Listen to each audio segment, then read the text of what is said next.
متلازم یا گروہی الفاظ. متلازم یا گروہی الفاظ ایسے الفاظ کو کہا جاتا ہے کہ جن کو زبان پر لاتے ہی ان سے جڑی ہوئی بہت ساری چیزیں آپ کے ذہن میں آ جاتی ہیں.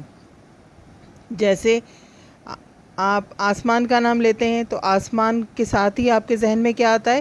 چاند، تارے، سورج، رات کو اندھیرا ہو جاتا ہے، آسمان سیاہ رنگ کا ہو جاتا ہے، صبح میں آسمان جو ہے وہ ہلکے رنگ کا ہوتا ہے. تو یہ تمام چیزیں آپ کے ذہن میں آ جاتی ہیں. اسی طرح سے جب آپ کسی باغ کا جیسے آپ نام لیتے ہیں تو باغ کے ساتھ کیا کیا چیزیں ذہن میں آتی ہیں؟ آپ کے درخت، پھول، پودے، پتے، گھاس. تو یہ تمام چیزیں ان سے جڑی ہوئی ہیں. جیسے سمندر کا نام لیتے ہی کیا ہوتا ہے؟ سمندر. پھر ساحل آ گیا آپ کے ذہن میں، سیپیاں آ جاتی ہیں آپ کے ذہن میں، اور پھر مچھلیاں اور سمندری میں مخلوق جو ہے جتنی بھی، جیسے کہ کیڑے مکوڑے، کیکڑے، یہ تمام چیزیں آپ کے ذہن میں آتی ہیں. پھر سمندر کا نام لیتے ہی آپ کے ذہن میں جو ہے وہ پانی کا جہاز آپ کے ذہن میں آتا ہے، کشتی آتی ہے آپ کے ذہن میں.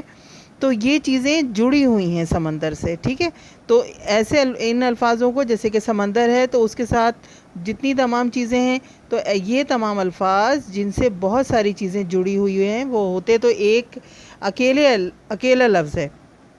جیسے کہ جماعت. اب جماعت کا نام ذہن میں آتے ہی آپ جب اپنی جماعت کا نام لیتے ہیں، اپنی کلاس کا نام لیتے ہیں، تو کیا ہوتا ہے؟